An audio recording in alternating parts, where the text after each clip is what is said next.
Welcome back to another episode of our Wednesday Icon Talk.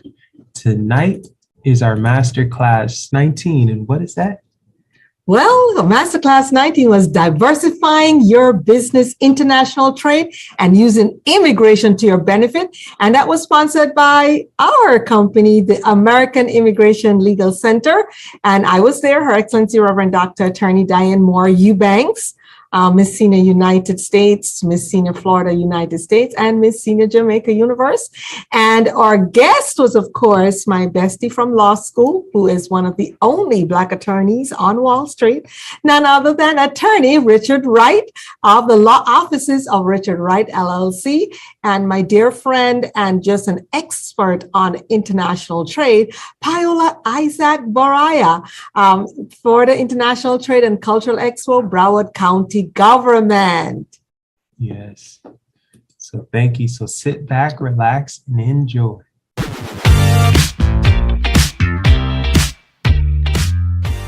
I am so excited with this wonderful panel we have coming up. I want to introduce this fantastic Miss Paola Isaac Baraya, who is a great dear friend of GODSU and my personal friend as well. So I'm just going to tell you a little bit about her, and then she's going to add on some more.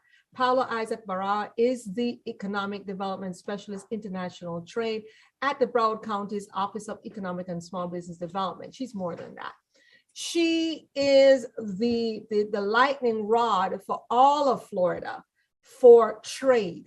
She affects trade for Florida all over the world. She travels to Dubai. She travels to all the different countries in South America. She travels to Africa. She goes all over. How do I know she travels to Africa? Because we connect so well that when she needed to go to, I think it was to Ghana, and there was a little delay in the getting the proper passports, etc.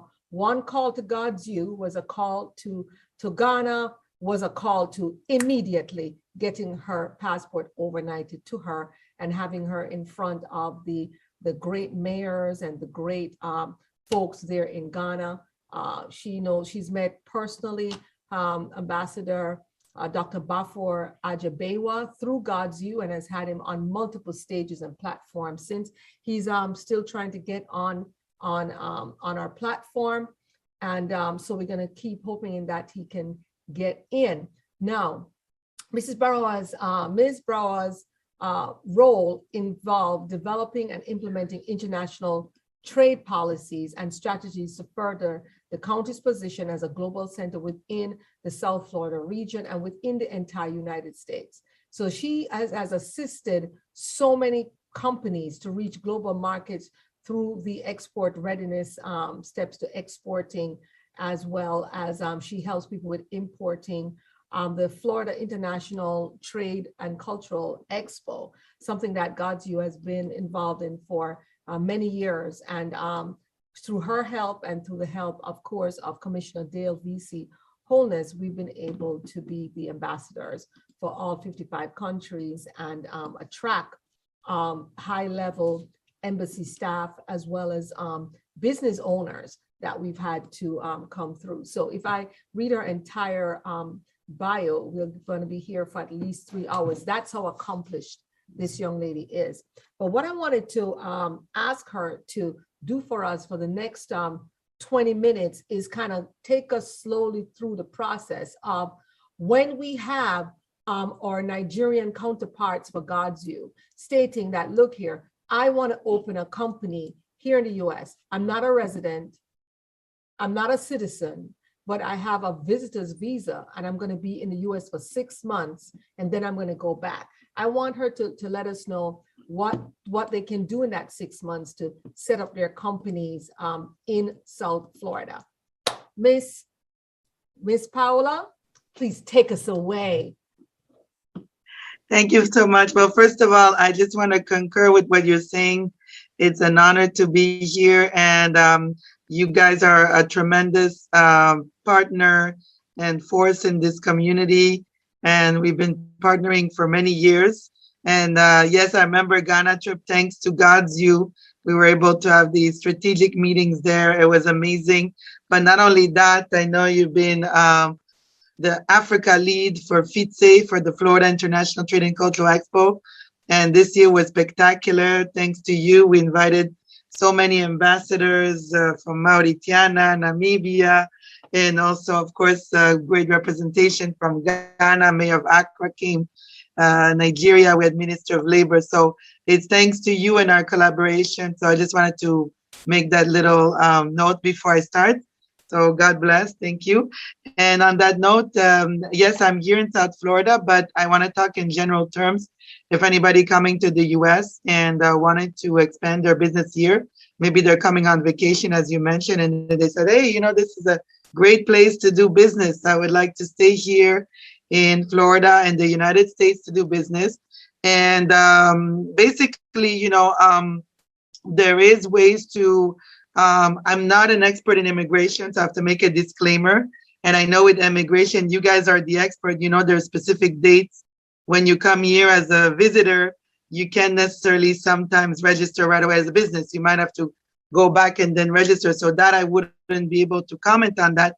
But I can comment on a government perspective, how typically a business registers in the state, in the county, and also what are some of the resources available from the government side. So to begin with, if I can talk specifically state of Florida, because that's where I am located. I know there's a lot of great states in the US, but in the state of Florida, we have a website called sunbiz.org. And I can write it in the chat, or I can provide it to the wonderful team here that can extend that information to you. Sunbiz.org is the official website for the state of Florida to register a business. And once you register the name for your business, you will need to know what type of corporation, what type of business you're going to do. If it's an LLC, incorporated, there's different types of business registration. Again, there, our office, we're not expert on, you know, letting you know if LLC is better than incorporated, but I know that you have a team of experts that definitely provide that guidance. On our side, you know, we just want to let everybody know that sunbiz.org is the place to register not only the name of the business, but also what's called the EIN number, which is the number that companies get in order to be able to employ people here in the state of Florida and the United States. So that would be like a first step. And then also another step would be to then work in conjunction with you guys and with the county to see if Broward County would be a great place. I mean, I know we have many counties in Florida, but if you're looking at Broward County, we're located in the south of Florida as a gateway to Latin America and the Caribbean. So it's a strategic location. I tell everybody, if you look at a map of the Americas, from Canada all the way down to Chile, well, Broward County is in the middle. We're really in the middle, and that gives you easy access to 3 major airports, 3 major seaports, and you can, you know, ship around the world, or even have your logistic point here and ship all over the US and then Canada as well. So you know, basically, if you're looking to be in our community, we'd love to have you. And we can help with also, let's say you're coming here and you're like, yeah, but I need to find like distributors and clients and things like that. Well, in our library, in the Broward County Library, we have a free program called Reference USA. And with Reference USA, you can make lists of distributors and supermarkets, etc. So we'll provide all the information to GODSU and the American Immigration Legal Center, so they can provide you that information as a resource if you want to, because I deal with a lot of companies moving here, and the first thing they tell me is, well, Paula, we have to find a market first. So to find a market, it's good to have these lists. Now, we don't connect you with those buyers, but you can get access to the list by having a library card. If you have a library card, then the list is online and it's free and you can access it from anywhere. And then you can create lists from there, and it gives like the executive name, phone number. So it's a great resource for prospecting or also to do your competitive analysis. Now, another step is you have a business plan in your country, but it might not be applicable for the US market, right? So our office has the business plan program where we can help you set up your business plan. My colleague does that. He does the entrepreneurship program. He will not do the business plan for you, but he'll help you structure it and set it up and knowing what's a good business plan for the US market. So that would be also a next step, because once you have a good business plan, you know where you're going to find your customers, and then you decide, maybe you decide, hopefully, Broward is the place to be. And if that's the case, then we show you how to register with the city first and then with the county. We have 31 cities, so we can help you meet up with the city, also help you expedite the permitting. We have assistance for workforce development and workforce training.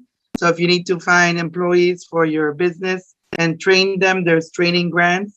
And if you're looking to manufacture here, we have manufacturing tax abatement. You can save on the equipment, not paying sales tax on equipment in the state of Florida. And also we can remove one of the electricity taxes for a lifetime. So that's another program that exists here. And then in addition to that, really hand holding, working with the community to open the market for you, because we want you to find success here. So those would be kind of the next steps, really following the guidance of your business plan to have a great market entry strategy. So many businesses come here and they do it a bit unorganized and too fast. And unfortunately, they don't succeed, and then they have to go back to their country. But with the proper guidance, I know with the team here you have on this panel today, you cannot fail, because they'll let you know. For they're the immigration expert, I'm sure they can also help with their experts in what type of corporation. But we here, the government, we're here to support, to know where to register, to expedite the permitting, and to take advantage of those other resources that are available. And I'm gonna close with like another big resources we have, which that's what I focus, is export assistance. So once you're here, it's not over. We want you to sell all over the Americas and Canada, but then want you to export to the market. That's why we went to Africa, Dubai, because we're opening ties, and that's why we do FITSE. We're opening ties with the world. So we have the 11 steps to exporting, which is actually an award-winning program. We got an award from the President of the United States in 2019 for the 11 steps program, because we broke down the exporting process step by step. It makes it easier for businesses to export. And so we bring you through the 11 steps to exporting. We work in collaboration with our partners like we have today. And finally, we have the foreign trade zones. So if you're importing from a country where there's no free trade agreement with the US, in the foreign trade zone, initially your products come duty free, because it's international land, and anywhere in Broward County, we can designate as a duty free zone. So that's another tool that you can use to bring your products and services to a welcome. So that's a few. I didn't want to keep it too long, because I know we have other great speakers, but if anybody has any questions, I'm available. And there's a lot of great resources. We really hold businesses' hand to make sure they find success here in our community. So thanks again to GODSU and American Immigration Legal Center for inviting us. And we always look to continue being great partners.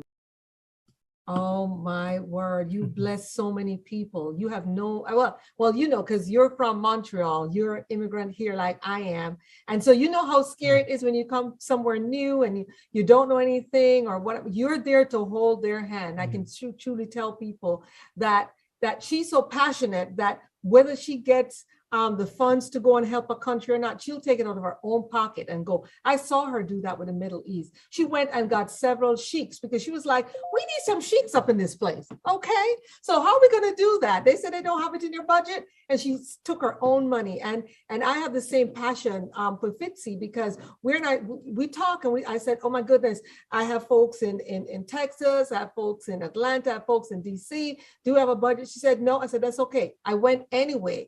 And so many people all over the world know about this this great process that she's doing, and helping so many people who are coming to the US, want to do business and don't know how. And we're just going to give you a little taste of the kind of grandiose event. Some people may think, oh, it's a government event, a little bit of thing here, a little bit of thing there. Oh no, when Miss Paula does what she does, it's with the highest level. I'm going to show you a clip, and her voice is a voice on the clip. You will think that you are in Hollywood. You will think you're on a major stage. You'll think you're at the American Music Award or something. Guys, take a look at this woman's work.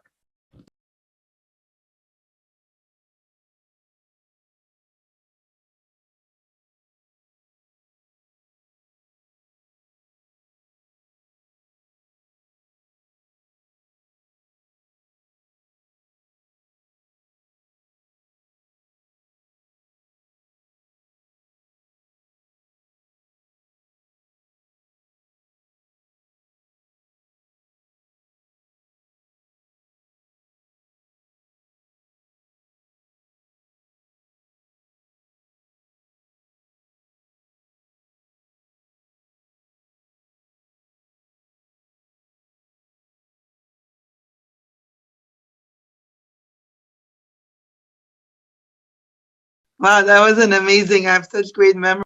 People flew in from all over the globe to be a part of this. And we are determined that we want to help. And the way that we can help here at GODSU is educate people about the work that Miss Paola does. That's the way that we do it. By educating them, then they're able to have those tools to set up business. I mean, she's allowed some countries to have up to $8-9 billion of sales with Florida based on her work. When people say one person can't make a difference, I think of Paula Isaacs, I think of a Mosquito, I think of Martin Luther King, I think of where one individual can make a huge difference. And I'm not saying she's a Mosquito, but I'm just saying, can you imagine, just the power of her work is just amazing. And if I can add, I think it's the angels that brought us together, because this is important what we do in collaboration with this conference. We bring peace around the world and we empower people in different countries. So I think it's very important that everybody knows that this is a team effort, and we're absolutely. Well, what I'm going to do then is go ahead and introduce our next speaker, since it seems that we can't find this fast enough.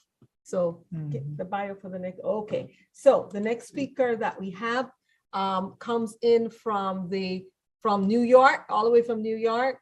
Attorney Richard J. Wright, founder and attorney of the law offices of Richard Wright PLLC, who was selected for inclusion in the top attorneys of New York and North America, in fact, 2021-2022.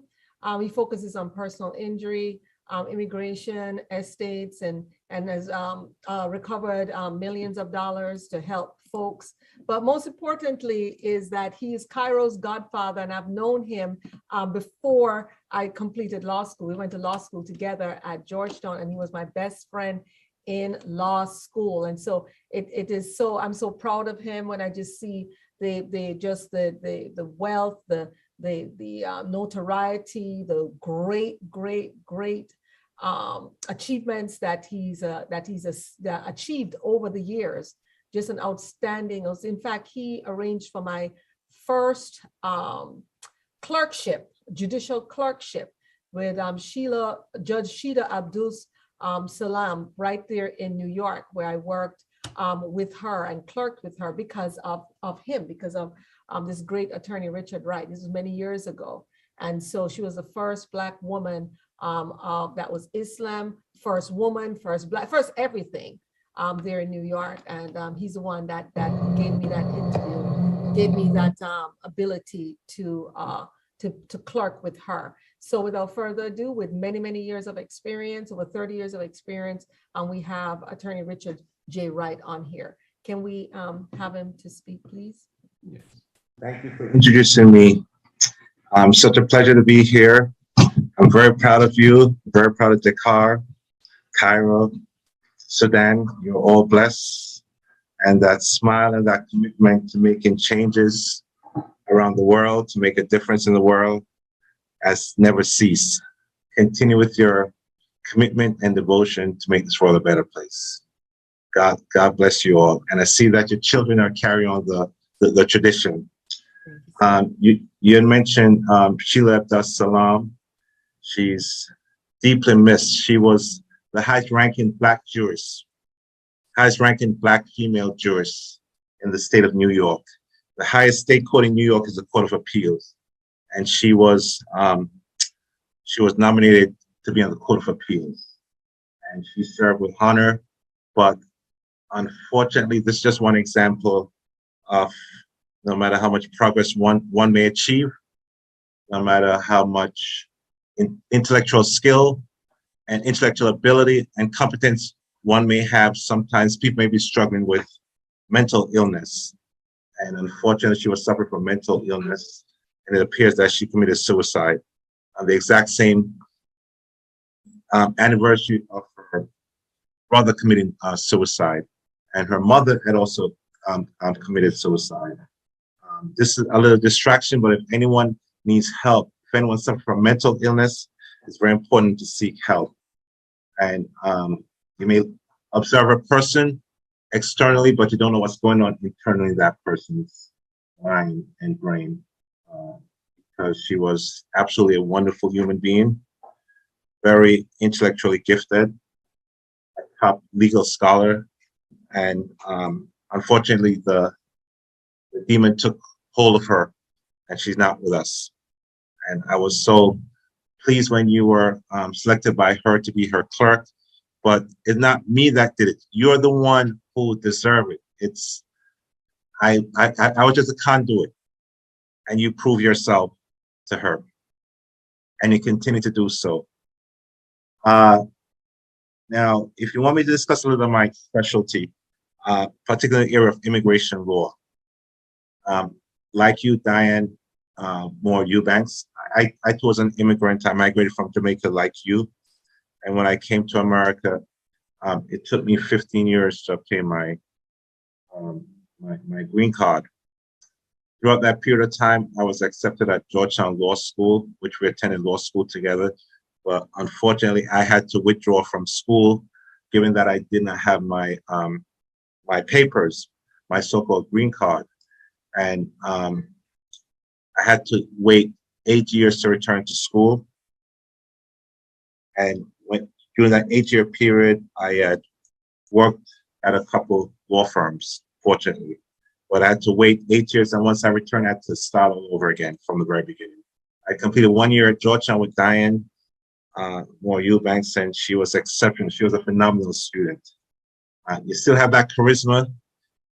Everyone gravitated towards you, wanted to be in your company, wanted to study with you. You had your own study group, and I was fortunate to be a member of your study group. And I can remember one distinct incident, as I repeated to many of my family members and friends, where on a weekend I was studying to complete a legal research document. I had no money. I had to have someone drive me to the library. I had not a single penny. And I got to the library at 10 o'clock, and the entire day would stay at the library till Sunday. And I was extremely hungry, but I was embarrassed. I just didn't want to ask. And maybe you sense it. You took me to the school's cafeteria and you ordered me a burger. So thank you. I'll always be indebted to you. I am honored and privileged to be the godfather. I'm a doting godfather. I brag about Cairo. She accomplished so much, and she will continue to achieve enormous success. So anyway, in the era of immigration, if anyone has any questions about immigration, I'll be willing to answer, but I will first just delve a little into immigration law. There are approximately right now 13 million illegal immigrants in the United States of America. It's become a hot button topic, politically charged topic. Now, when one person separates from his or her family members for a very extensive period of time, that can be extremely painful. Short of death, that's the most painful experience one can ever endure, I believe. I, for instance, was separated from my mother for 7 years when I was about 7, and that pain is unbearable. There are many individuals who seek to come to America to make a better life. Some complain that they need to wait for the process to be completed in order to gain a green card, but then the wait may be about 20 years for some. And when you're hungry, you do anything to make a better life. We're no different than the animals that you see that go to find greener pastures. So there's no distinction between us and the other animals, and people in need will always seek to come to America. I think America is at a threshold right now, is at a juncture where it needs to decide whether to accept more immigrants or not. If America needs to compete with the rest of the countries in the world, they do need to be more open to immigrants. COVID even compounded the matter with over 600,000 deaths in the United States, the population getting older, and many so-called advanced countries, rich countries, are realizing that they need immigrants to survive, or they will never survive. Detroit had applied for a special exception to allow immigrants to migrate to Detroit, because without immigrants, this country would not have been successful as it is. Other than slavery, immigrant may be one of the major factors that improved the wealth of the United States. If you look at New York City, for instance, if they were not for the immigrant community, most of those places would be a ghost town. Most of those places would be like Detroit or other poor cities. But immigrants revitalize the community. Immigrants make a tremendous difference. And when you look at many of the people who advanced America, made America better, whether it be Elon Musk, whether it be Dale Carnegie, there are numerous numbers of immigrants who made a difference in improving America. They do not have to be powerful, wealthy, or well-known, but immigrants day to day makes improvement in America. And then we become very hypocritical in the United States when we complain about immigrants, but at the same time, they're the same people who may do your laundry, may be the person at the grocery store, may be your home attendant, your home health aide. When you look at a country like China, China has over 1 billion population. America is about 350 million. And if America wants to compete in the future, then it definitely has to open up to immigrants, or unfortunately, it would not succeed as it was in the past. Now, some believe race play a big factor in the reason why America is not open to immigrants. There was a time when America was very welcoming to immigrants, but when non-whites started migrating in droves to the United States, that's when the law changed. That's when it became more restricted. But we have to encourage more immigrants, especially from Africa, now to migrate to the United States. And there are millions of Africans here in the United States. I represent 1,000 African clients, and all they need is just a better life like anyone else. People have this notion that immigrants are corrupt, deviant, involved in illegal activities, and would so-called bring down the culture, which to me is a code word.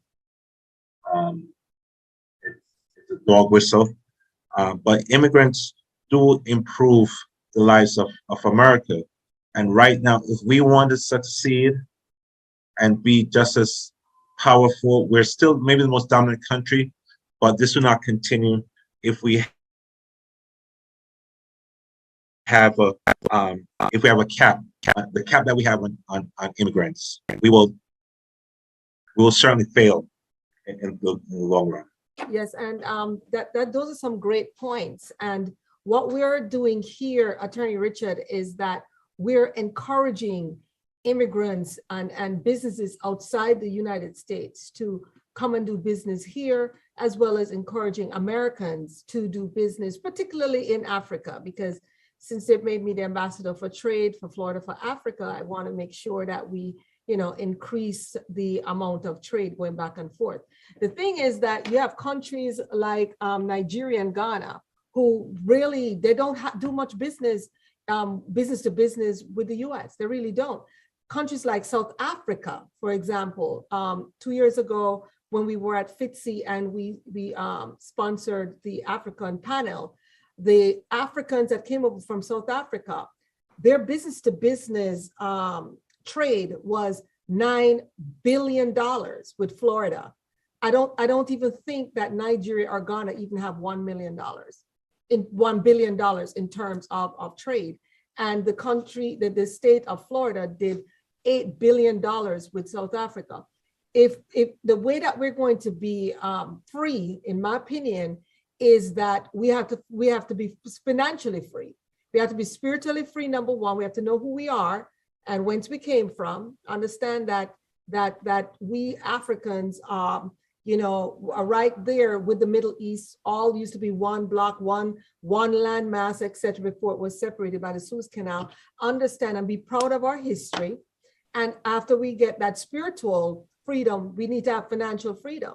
And so the way that we are going to do that is being an entrepreneur like yourself. I am just so proud of you, what you have accomplished. And what I love about you is that you don't take advantage of anybody. No one in this world can say that Attorney Richard Wright ever took advantage of them. Not once, but you've been able to, to surpass so many people in terms of what you've been able to do. And you've done it all by helping other people. I'm so proud of your affiliation with us starting the American Immigration Legal Center, because if it were not for you inspiring, motivating, elevating, promoting, educating, doing all the things that you've done, then we wouldn't be at the stage wherein we were able to formulate this legal center without your support, your guidance, and everything else. Because as you said, like yourself, I came as an immigrant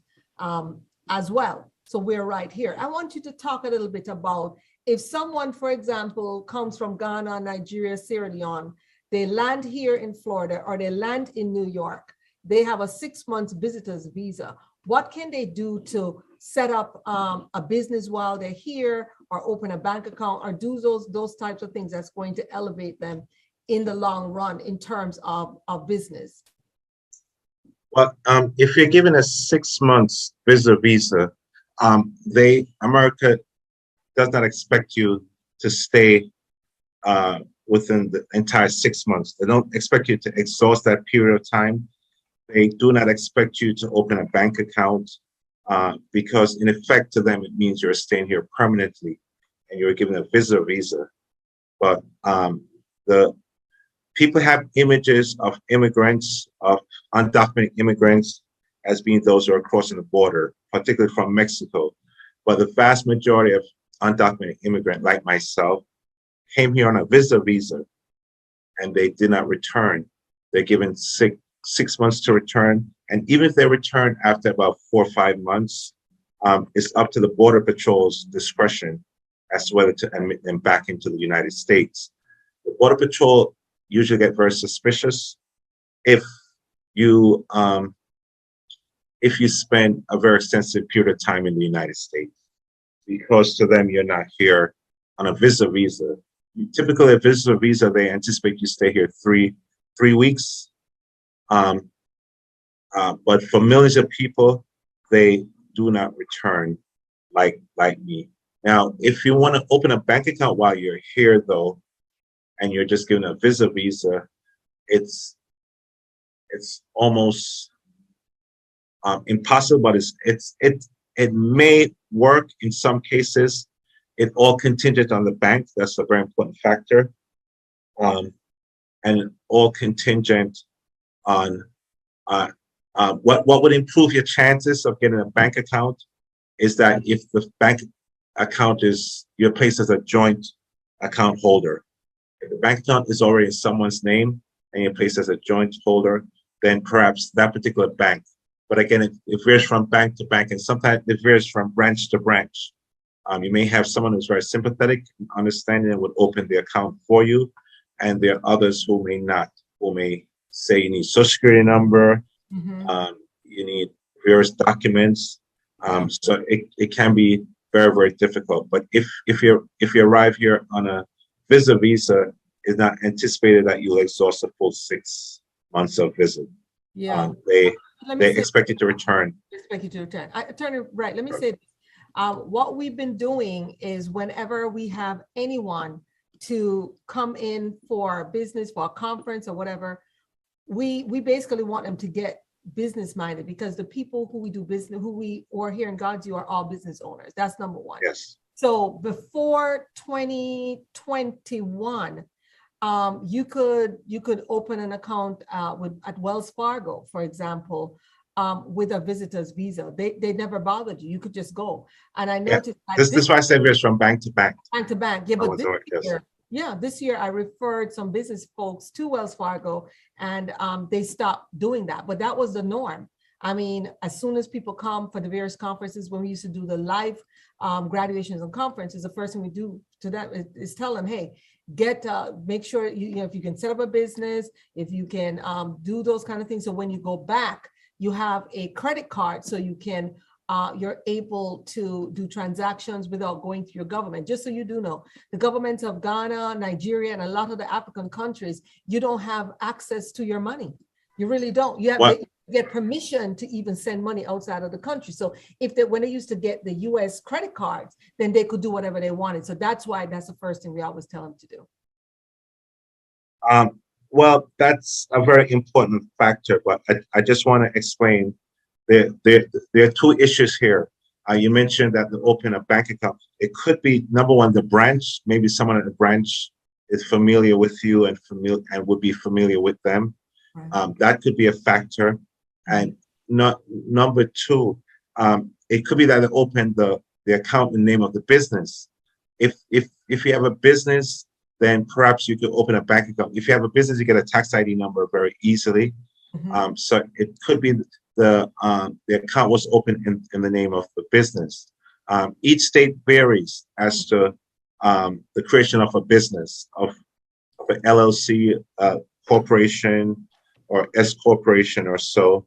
So it all depends on the state, and they have their own agencies, the regulatory body that issue and authorize the business. So that may play a factor why they're able to open the account, is that they didn't open the account individually in his or her name, but it may have been opened through the business. So it depends on where the immigrant arrived. That's a big factor. And for instance, in New York State, New York has every business has to be incorporated. If you're incorporated in New York, it's processed through the Department of State, the Department of New York State. So there you create an LLC, for instance, LLC or corporation or non-for-profit organization. And with that creation, regardless of the immigration status, because it's not you that's opening the account, it's the business that's opening the account. You can use that and obtain a bank account, and they may give you a line of credit or a credit card, but a credit card is affiliated with the business and not to the person. I see. So, for example, if someone is flying in, and just let me say this, the businesses that we do business with, they don't want to come to the US. Remember now, they're in other countries wherein they live a higher standard of living lots of times than even the folks here. They have servants, they have a lot at their disposal. So if someone comes, they're not trying to stay here illegally. They can come and they can set up a business like in New York, is what you're saying? They're allowed to. Yes, they can. New York, for instance, is considered the financial capital of the world. And so they're very inviting, just like Florida, Miami, and the major cities that all abide for business. As long as you're bringing money to them, they're gladly obliged by having you set up business. Some state may be more welcome, some cities and state may be more welcoming than others. But it's very easy to set up a business in New York. And I'm sure in Miami, Florida, it's very easy too, because they do want the business, like the city there. There are many Latin American countries investing there in Florida right now. And that's why Florida has become, as the earlier panelists spoke, a gateway and a major hub for Latin America and the Caribbean investors. And Florida tried to encourage that. Miami tries to encourage it to be the center of Latin America and the Caribbean, and that leads to an influx of money. People in Latin America and the Caribbean, particularly in Argentina, Brazil, Chile, Peru, they invest significant sums of money. They're very wealthy, not in their own country, but in Miami particularly. It's ideal. They feel the money is more secure there. They feel there'll be a bigger return, and is more stable. The country's they have more sense of stability, economic stability, and also environmental stability.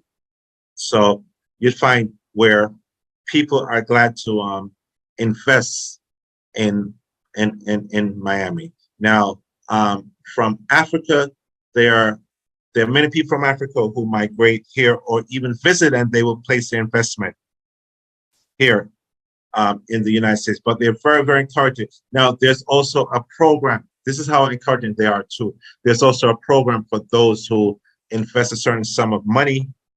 If you meet a certain threshold of investment, then you're awarded a green card.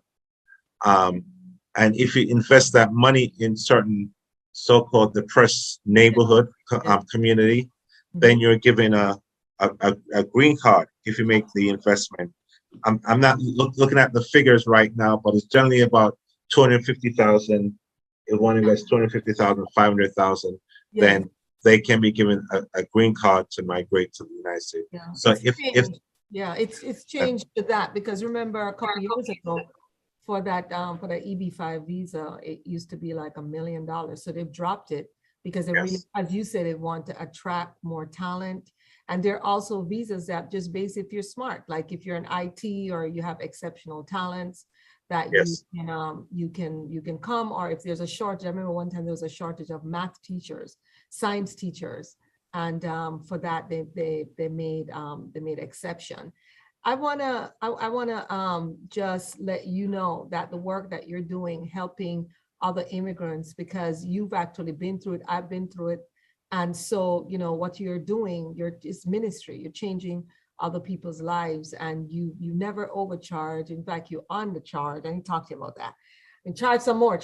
But you know, I want to thank you, you know, for your time on the panel. I want to give you one more time if you want to talk about some more things, but I also just want to stop for a minute and just feature American Immigration Legal Center. We provide the solution to all your immigration related needs.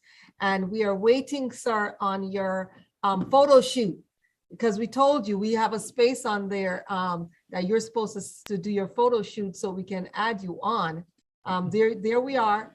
And there's a space for you. I told the guys, broaden your shoulders, because you need to step to the side so that we can add attorney Wright. So we need you to get that professional photo shoot, because I know you have a lot of photos, but here we value the quality of the photo to be very, very sharp.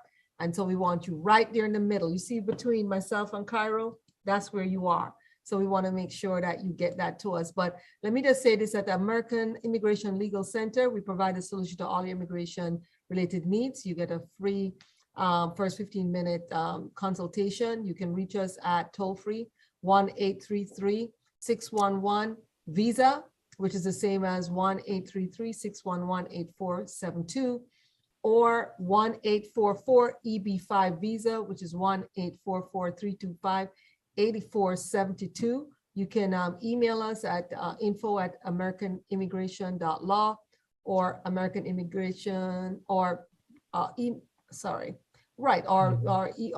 go to our website, which is americanimmigration.law. I'm the general counsel here, as well as my co-general counsel is attorney Wright. We're just waiting on his photo. Offered services: green cards, EB-5 investment visa, green card, U.S. citizenship, family filings, virtual consultations, and work visas. Now, as I said before, I came here in 1982 as a immigrant visa, as a student visa. And why that's difficult is that the government requires you to have so much money to show that you can afford being here as a student, is that most people can't afford to do that. So my father actually paid for all my initial education here in the US. It costs a lot of money, for him to do that. And a lot of people aren't fortunate. So it's ministry for me to go back and start doing immigration law. I've been doing immigration law back and forth for the last 30 years. And now I really think our people need people like myself and Attorney Richard. So I'm back on that path so people can, get that done. So with all that said, I'm going to pass it on to you to give any closing remarks, Attorney Richard Wright, before we go to the next panel. Because we know you have about 35. I've been to his law office. Every time I go to New York, I'm in his law office. There are 30 people deep waiting to speak to him, as on the phone, as well as just lined up He is the first African descent attorney that I know on Wall Street. And I'm not talking about Black Wall Street. I'm talking about Wall Street, like Manhattan, New York, New York. His rent alone is the price of your entire mortgage for at least 2 years in 1 month. I mean, it's so expensive, but his staff is outstanding. Her Excellency Cairo has gone there many times as his intern, and I visit as his friend only, but he has an amazing office, and so we're so happy to be a part of what he's doing. So I know you have to run. I know his law clerks are calling him. So go ahead and give us your last word. I just want to introduce you. Oh, Let's point this straight. This is Tamika. She's my paralegal. She's the most amazing paralegal hi, Tamika. ever We've lived in this spoken. earth. Hi, Tamika. It's Dr. Diane. We've spoken. You're the one that made sure he was on here today. Thanks. Thank you. Thank you. She, you have to have a good support staff, and she is beyond anyone's wildest expectation. But anyway, with respect to immigration, I think it's a great tragedy, and we're witnessing a train wreck, a horrible train wreck, until America comes to terms with its racist past and still the racist notion of, as a song by Bob Marley, that was actually a speech by Haile Selassie that goes war, and it says, until the color of a man's skin is of no more significance than the color of his eyes. And until the policymakers, who are mainly whites and who have this notion of superiority, white supremacy, come to terms with the fact that we're all human beings and we all strive to make a better life. John F. Kennedy once said that there are 3 factors about us as humans. We all love our family. We all try to make a better life for them. And as Bob Marley said after being shot by his own Jamaican people in a song called Ambush in the Night, he stated that when you want to get some food, your own brother has to be your enemy. And people complain about immigrant, but when you're hungry and you want to improve your life for your family, you do anything to eat. And if America wants to continue growing and being a great nation, America has to open its border. Germany was viewed as a racist country, as a one ethnic country, as a white Anglo-Saxon country. With Merkel, who lasted for 16 years and she just resigned, she removed herself honorably last week as the president of Germany. She was from East Germany. Her father was a Baptist minister. And Germany, in the past, when you think of Germany, you think of Nazi, you think of Hitler, you think of genocide, Holocaust, and think of Germans believing that they are superior, white supremacy. When Merkel left office, over 1 million refugees, mainly from Africa and other countries, and Syria and Lebanon, were admitted to Germany. Not the United States. The United States, to the contrary, became more restrictive. But Germany, which to many epitomizes Anglo-Saxon white supremacy, the world now viewed Germany in the exact reverse, while the United States has been viewed by the world in another manner.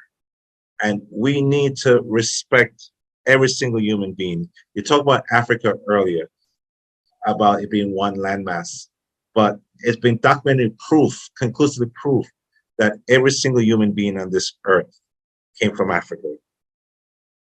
And we are all Africans, regardless of your skin tone, your country you live in, every single human being. The oldest skeleton found in England And they were able to trace its genetic roots and rebuild the skeleton based on the skeleton race, hair texture, and so on. It turns to be a black male. The oldest skeleton found in Georgia, Russia, was turned out to be a black male. The oldest skeleton ever found, I think it's Lucy, was a black female. So every single human being derived from Africa. And most people are hardworking. They just want to make life better for themselves and their family. And for us to restrict people from just to be able to eat, put food on their table and make life better for their children, and to deprive them admissions to the United States. When the reverse occur, if you're from America, you can go to almost any African country or any Latin American, Caribbean country with just a passport. You don't have to go through an interview process or apply for a visa or so on. But the reverse has not occurred. In Europe, the European Union they create one big market to allow trades between all the European countries. And in doing so, they realize that they have to increase their population in order to compete with China, Russia, and the United States. You cannot have a small border. And America, with 350 million people, cannot compete in the long run. Yes. And also what Europe did, Europe allowed people to travel freely. If you're part of the European Union, you can travel freely. Yes. The United States have with Canada, United States, and Mexico, they had that treaty. And they have treaty with the rest of the Caribbean and Latin America, where goods can flow freely. But if goods can flow freely, people should also be allowed to flow freely. Until people are allowed to flow freely, we will have a dilemma. And to ask you this though, Attorney, right? Because the way that I look at it is that by increasing entrepreneurship, by increasing trade, by educating folks on owning their own business and utilizing their resources wherever they are, that's kind of within my control. And so that's what we've been doing. And so we've been able to have business to business trade, wherein businesses and employees and other people are able to benefit and it just increase their workforce. So on our level, since we don't run countries through the means that we have, that's what we've been doing. Because if it's attractive to stay in Nigeria, if it's attractive to stay in Jamaica, because you're utilizing the resources of those countries to better yourself, then there is less of this pull to go to the West, to Europe, to Canada, to America. Right now, a lot of what we see in the disparities were caused by colonialism. And even after the colonizers have left those countries, they still have their hold. Everything that's used to make this cell phone right here is this cell phone cannot be made unless certain parts of it come from Africa.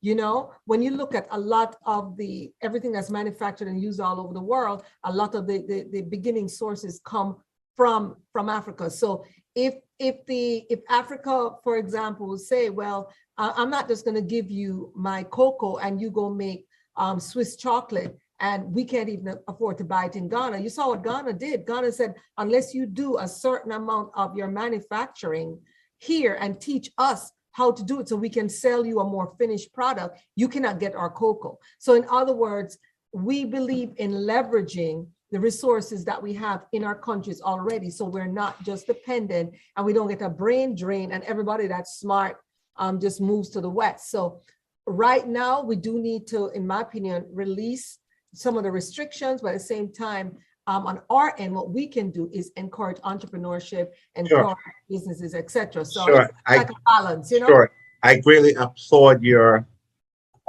work in bringing trading partners to the United States and improving their business and facilitating their business, and that's very admirable and commendable. But you made a very important point about colonialism, and in that it still exists. The economic structure of the world, unfortunately, it's geared towards benefiting the Western Yes, countries, yes, and yes. that continued to go. This is one of the main reasons why America spent a significant number of its resources on military development, and that's one way of keeping countries in check. If you have a country that's going to restrict your, that's going to change the status quo, where it does not benefit the United States, then that country can run into problems. That's true. Uh, That's absolutely true. Absolutely We true. see Because, in countries like Jamaica as well.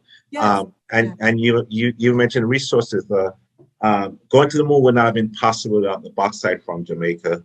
Mhm, There are very few countries that have bauxites in the world, probably about 5 countries. mhm.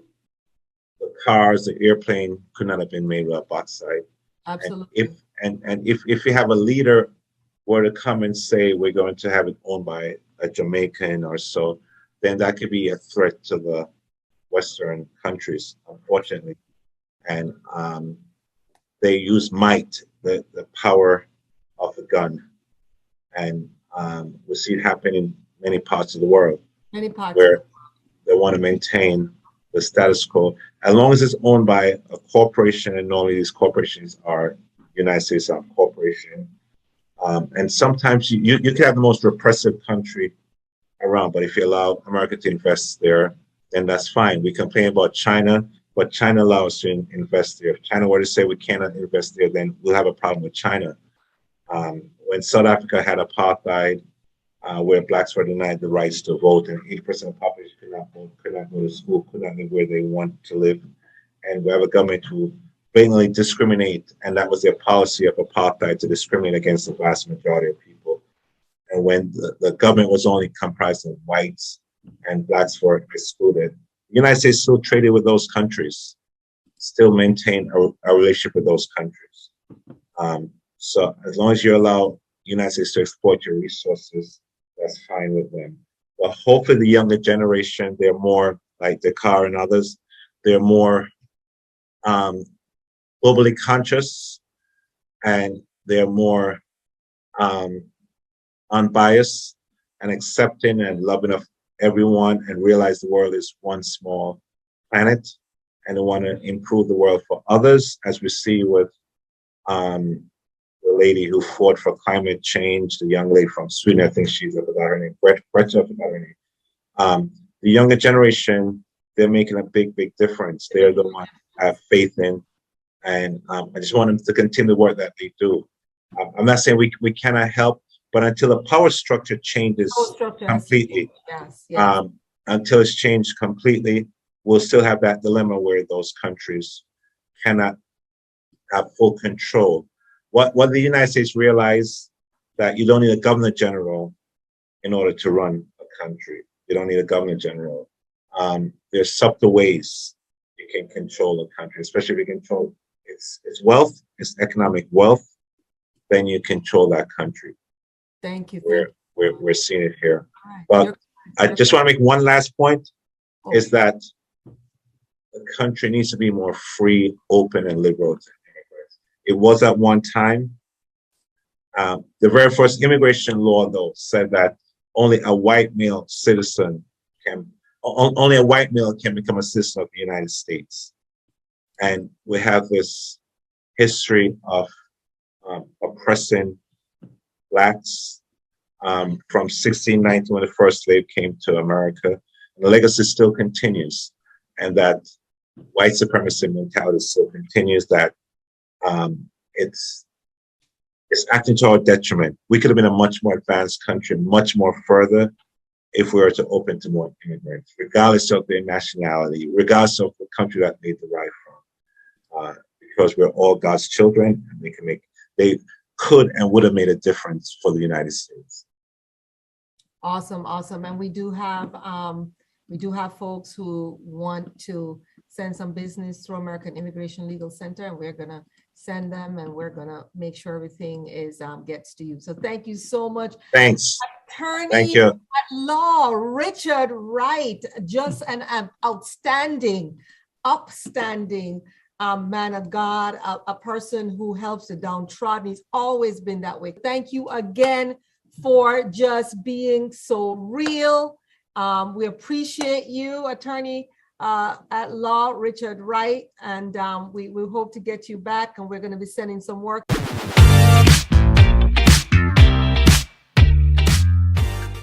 Thank you. And now let's get started with our outstanding workers. We have myself helping with public relations for GODSU and administration. I am yours truly, your MC, His Excellency Dakar, Director of Operations at GODSU, and I'm the CEO of Dakar Marketing Tools. We are an international graphic, printing, and media company, providing you with all of your marketing needs to help you and your company grow. Our popular products are branded rings, branded pins, branded golf shirts. There's a branded ring there.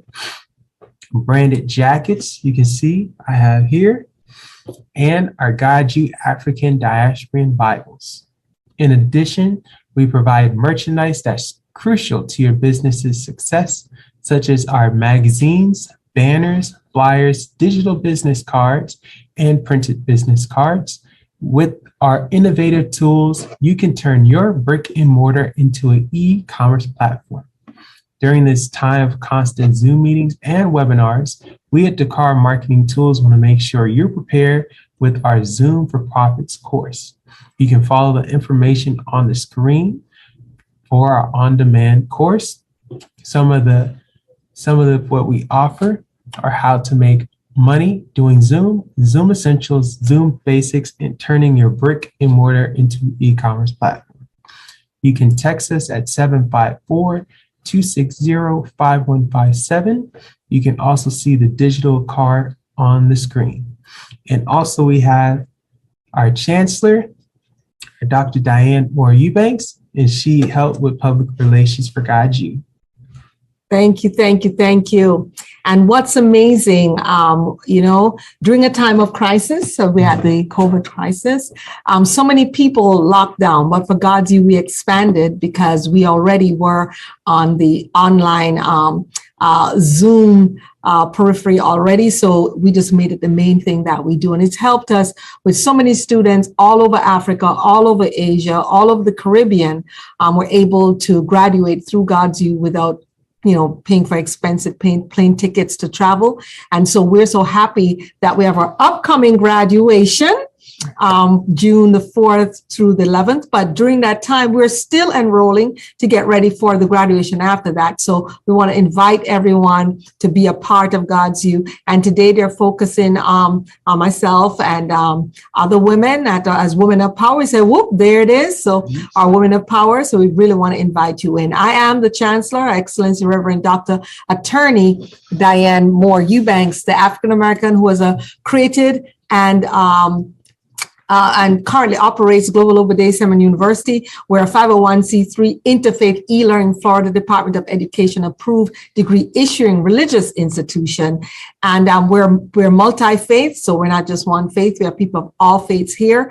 And we operate at the intersection of collaborative e-commerce, digital branding, multi-faith respect, and stress Afrocentric education, leadership, entrepreneurship, global citizenship, and technology. And we do that online. We do that live, as well as we do it in person. One of the main platforms we have here at GODSU is to mentor and support women, men, and youth in entrepreneurship.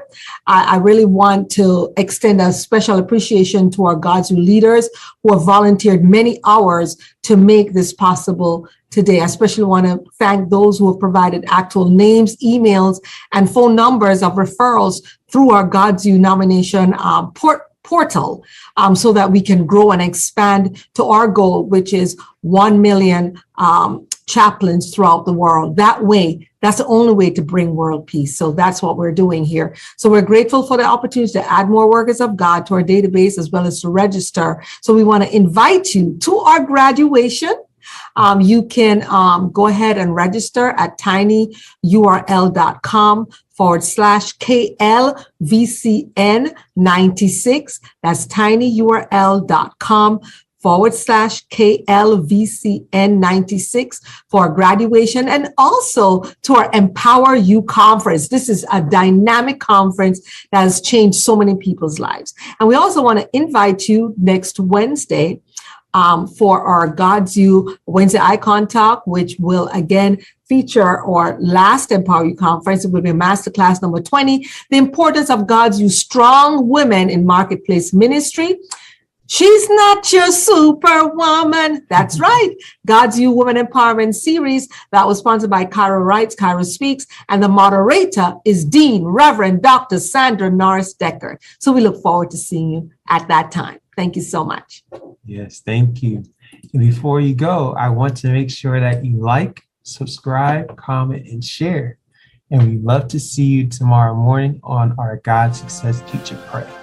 Thank you. Awesome. Thank you so much. We love you guys. Bye-bye.